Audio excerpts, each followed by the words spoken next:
રોજ સવારે અને સાંજે દેવી કવચનો પાઠ અવશ્ય સાંભળવો.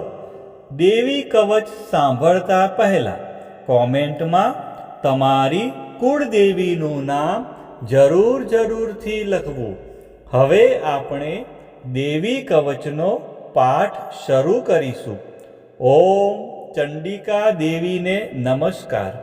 માર્કંડેયજીએ કહ્યું, હે પિતામહ, જે આ સંસારમાં પરમ ગોપનીય અને મનુષ્યનું બધી રીતે રક્ષણ કરનારું છે અને જેને તમે અત્યાર સુધી બીજા કોઈ સામે પ્રગટ ન કર્યું હોય એવું કોઈ સાધન મને કહી બતાવો.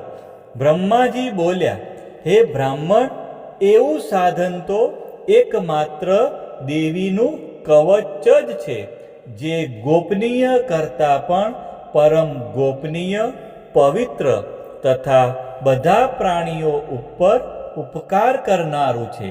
હે મહામુનિ, તે તમે ધ્યાનથી સાંભળો. દેવીની 9 મૂર્તિઓ છે. તેમને નવદુર્ગા કહે છે. તેમના અલગ અલગ નામો બતાવવામાં આવે છે. પહેલું નામ શૈલપુત્રી છે, બીજું નામ બ્રહ્મચારિણી છે, ત્રીજું ચંદ્રઘંટાના નામે પ્રસિદ્ધ છે, ચોથી મૂર્તિને કુષ્માંડા કહે છે, પાંચમી દુર્ગાનું નામ સ્કંદમાતા છે, છઠ્ઠી દુર્ગાનું નામ કાત્યાયની છે, સાતમું સ્વરૂપ એટલે કાલરાત્રિ, આઠમું સ્વરૂપ એટલે મહાગૌરી અને નવમી દુર્ગા એટલે સિદ્ધિદાત્રી. આ બધા નામ વેદ ભગવાન દ્વારા કહેવાયા છે. જ્યારે કોઈ મનુષ્ય અગ્નિથી સળગી રહ્યો હોય, યુદ્ધભૂમિમાં શત્રુઓથી ઘેરાઈ ગયો હોય તથા કોઈ ભયથી ડરી ગયો હોય અને મા દુર્ગાનું શરણ લીધું હોય, તેનું ક્યારેય કોઈ અમંગળ થતું નથી. યુદ્ધના સમયે મુશ્કેલી હોવા છતાં પણ તેને કોઈ વિપત્તિ ઉદ્ભવતી નથી. તેને શોક, દુઃખ અને ભય પ્રાપ્ત થતા નથી. જેમણે દેવીનું ભક્તિપૂર્વક સ્મરણ કર્યું છે તેમનો અભ્યુદય નક્કી છે. હે દેવી, જેઓ તમારું ચિંતન કરે છે તેમનું તમે ચોક્કસ કલ્યાણ કરો છો, તેમનું તમે ચોક્કસ રક્ષણ કરો છો. ચામુંડા દેવી પ્રેત ઉપર આરૂઢ થયેલા હોય છે અને વારાહી પાડા પર સવારી કરે છે. ઐન્દ્રીનું વાહન ઐરાવત હાથી છે. વૈષ્ણવી ગરુડ પર આવે છે અને માહેશ્વરી આખલા પર આરૂઢ થયેલા છે. કૌમારીનું વાહન મોર છે. વિષ્ણુ પ્રિય લક્ષ્મી કમળ પર વિરાજમાન છે અને તેમના હાથમાં લાલ કમળ છે. આખલા પર આરૂઢ થયેલ દેવી ઈશ્વરીએ શ્વેત વસ્ત્ર ધારણ કરી રાખ્યા છે. બ્રાહ્મી હંસ પર બેઠેલા છે અને બધા જ આભૂષણો ધારણ કર્યા છે. આ બધી દેવીઓ માતાઓ યોગ શક્તિથી સંપન્ન છે, જેઓ અનેકવિધ આભૂષણો પહેરવાથી શોભે છે. તેમણે અનેક રત્નો ધારણ કર્યા છે, ક્રોધથી ભરેલી છે અને ભક્તોનું રક્ષણ કરવા રથમાં બેઠેલી છે. આ દેવીઓના હાથમાં શંખ, ચક્ર, ગદા, શક્તિ, હળ, મૂષળ, ખેટક, તોમર, કુહાડી, દોરડું, કુંત, ત્રિશૂળ અને ઉત્તમ પ્રકારના ધનુષ્ય ધારણ કરેલા છે. દૈત્યોના શરીરનો નાશ કરવો અને ભક્તોને અભયદાન આપવું, દેવતાઓનું હિત કરવું એ તેમના શસ્ત્ર ધારણનો ઉદ્દેશ છે.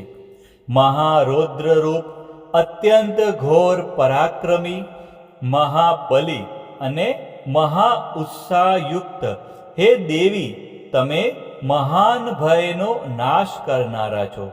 તમને મારા નમસ્કાર છે. તમારી સામે જોવું પણ મુશ્કેલ છે. શત્રુઓનો ભય વધારનારા હે જગદંબિકા, મારું રક્ષણ કરો. પૂર્વ દિશામાં ઐન્દ્રિશક્તિ મારું રક્ષણ કરે. અગ્નિ ખૂણામાં અગ્નિશક્તિ, દક્ષિણ દિશામાં વારાહી તથા નૈઋત્ય ખૂણામાં ખગધારિણી મારું રક્ષણ કરે.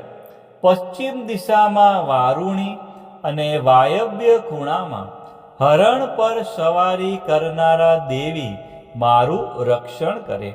ઉત્તર દિશામાં કુમારી અને ઈશાન ખૂણામાં શૂલધારિણી મારું રક્ષણ કરે. હે બ્રહ્માણી દેવી, તમે ઉપરની બાજુએ મારું રક્ષણ કરો. હે વૈષ્ણવી દેવી, તમે નીચેની બાજુએ મારું રક્ષણ કરો. આ જ પ્રમાણે શબ જેનું વાહન છે તે ચામુંડા દેવી, દસે દિશાઓમાં મારું રક્ષણ કરો. જયા આગળની બાજુએ અને વિજયા પાછળની બાજુએ રક્ષણ કરે.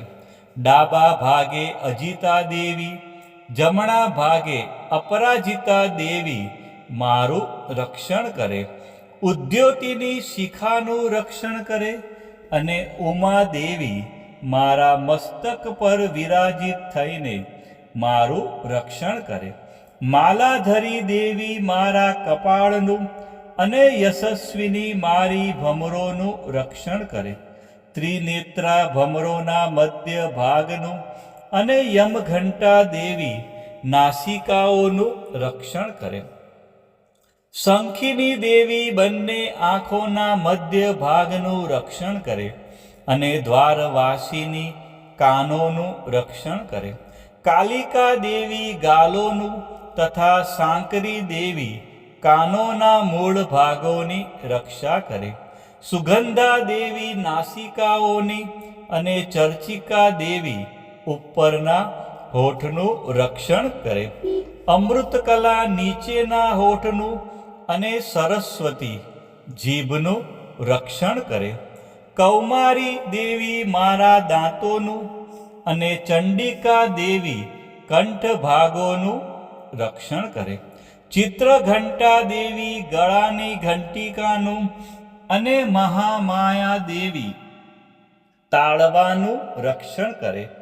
કામાક્ષી દેવી દાઢીનું અને સર્વમંગલા દેવી મારી વાણીનું રક્ષણ કરે. નીલગ્રીવા દેવી કંઠના બહારના ભાગનું અને અન્નનલિકાનું કૌબેરી દેવી રક્ષણ કરે. ખગીની દેવી બંને ખભાઓનું અને વ્રજધારિણી દેવી મારા બંને બાહુઓનું રક્ષણ કરે. દંડીની દેવી બંને હાથોનું અને અંબિકા દેવી આંગળીઓનું રક્ષણ કરે. સુલેશ્વરી નખોનું રક્ષણ કરે અને કુલેશ્વરી દેવી કુખ અને પેટનું રક્ષણ કરે. મહાદેવી બંને સ્તનોનું અને શોક વિનાશીની દેવી મનનું રક્ષણ કરે. લલિતા દેવી હૃદયનું અને શૂલધારિણી દેવી ઉદરનું રક્ષણ કરે. કામિની દેવી નાભીનું અને ગુહેશ્વરી દેવી ગુહ ભાગનું રક્ષણ કરે. પૂતના દેવી અને કામિકા દેવી લિંગનું અને પાડાને વાહન બનાવનાર દેવી ગુદાનું રક્ષણ કરે. ભગવતી દેવી કટી પ્રદેશનું અને ઘૂંટણોની રક્ષા વિંધ્યવાસીની દેવી કરે. સર્વ કામનાઓ પૂરી કરનારા દેવી જંઘાઓનું રક્ષણ કરે. નારસિંહી દેવી પિંડીઓનું રક્ષણ કરે. તૈજસી દેવી બંને પગોના પૃષ્ઠ ભાગનું રક્ષણ કરે. શ્રીદેવી પગોની આંગળીઓનું અને તલવાસીની દેવી પગના તળિયાનું રક્ષણ કરે.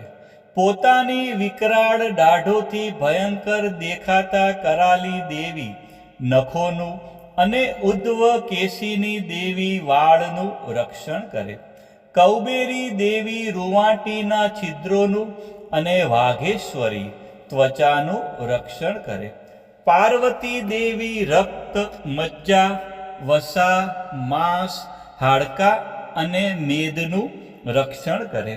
પદ્માવતી દેવી કમળ કોષોના મૂળ ભાગનું રક્ષણ કરે અને ચૂડામણી દેવી કફનું રક્ષણ કરે.